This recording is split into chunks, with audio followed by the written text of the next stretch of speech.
sukhe duḥkhe nare nāryāṃ saṃpatsu ca vipatsu ca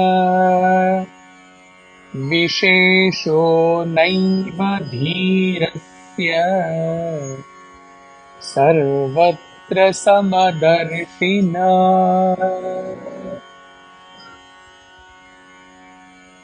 na hiṃsā naiva kāruṇyaṃ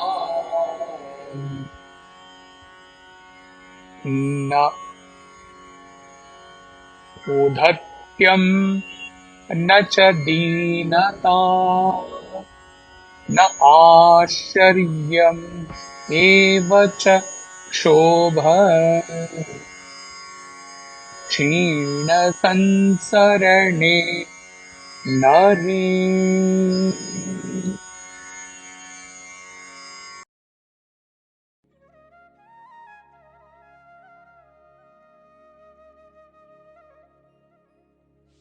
The wise one, who sees the same everywhere, sees no difference between happiness and misery, man and woman, fortune and misfortune.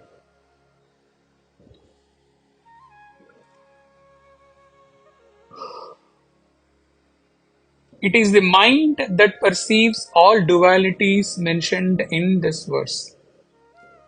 Mind in itself does not have the faculty of perceiving anything. It is pushed by vasanas and or one of the five kleshas, due to which it perceives through its senses. The dual aspects mentioned in this verse are just three of them. You can expand them and there can be a long list of such dualities.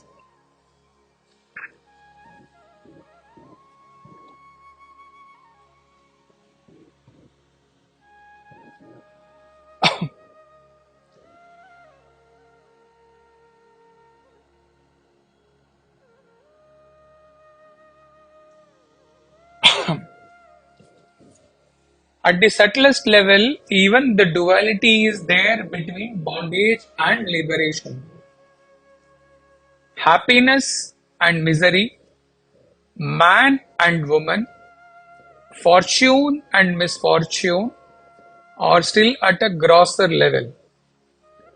The wise one, the enlightened seer, has no mind, does have mind, of course, but there are no factors like vasanas, kleshas, not even the identity as jiva, which can make him perceive any duality in the creation. There is nothing in him which can perceive even the creation. What he is inside is what flows outside.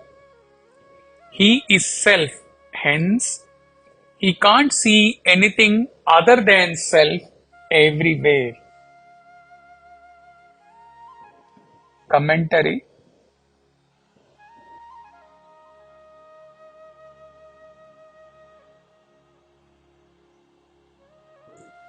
The wise one is continuously well established in the source, the consciousness of self, even while he is playing in the world of plurality.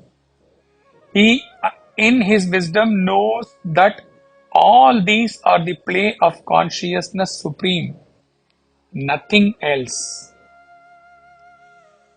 This verse has to be understood only with reference to the state of self. It should not be dragged to the plane of our consciousness.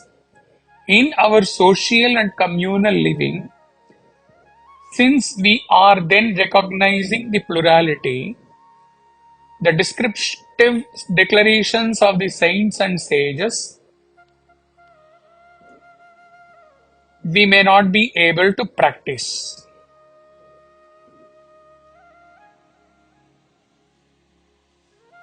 Next verse, 16th verse. Na hiṃsā naiva kāruṇyaṃ.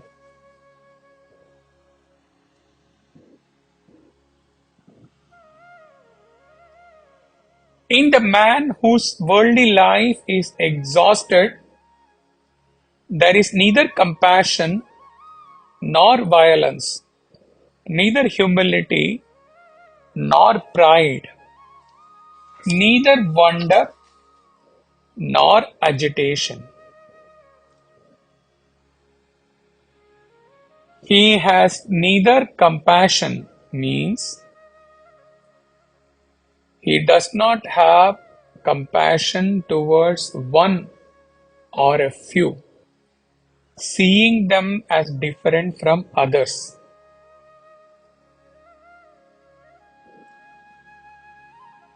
His compassion is towards all, or better expressed as he is compassion, he is love. All these descriptions that there is in him, he has exhausted, in him there is neither compassion nor violence, neither humility nor pride, neither wonder nor agitation, or the description that he sees no difference between happiness and misery, man and woman, fortune and misfortune, and even the descriptions like he is not perturbed and remains self-poised at the sight of woman full of passion as well as of approaching death. All these 14, 15, 16 verses, all these are but descriptions.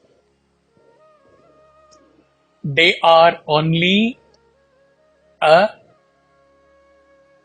weak attempt to describe the indescribable. Directly, Brahman cannot be explained. Directly, that state cannot be expressed. It can at best be described using all these finite expressions or lakshanas or nature, like all this which have been told in these verses.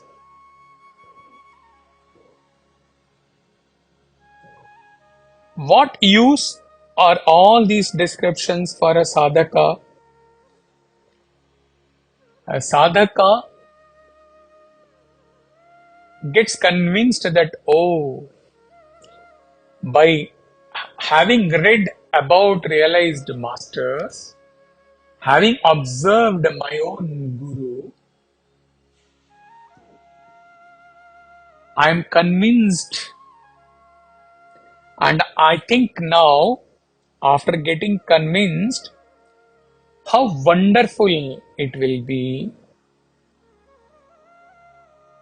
when I reach that state where for me there is neither compassion nor violence, neither humility nor pride, neither wonder nor agitation, or I exist at the state of, as explained in all the verses in the Ashtavakra Gita. Having been convinced and having been determined to reach that state, to experience all these expositions of a realized master, he takes up nididhyasana on Aham Brahmasmi. This is what all these descriptions do to a mumukshu sadhaka. Commentary. In short, the illumined one in this new vision of the infinite peace in himself does not react at the levels of his body, mind and intellect, as others would in their ignorance of the higher reality may act. Living in the self, as the self, the sage is never involved in the physical, psychological and intellectual contacts with the world around. His body-mind equipment may function in the world in its unchaste impulses, but he, as consciousness, is only an indifferent witness of all. The liberated in life, Jivan Mukta, is not personally involved in the activities of his body and mind. There is no he and him. The illumined one is unique and is ever a law unto himself. He cannot be compared with anyone, not even with the gods, says Ashtavakra, says Chinmayananda, giving commentary on this verse 16. Hari Om Tat Sat.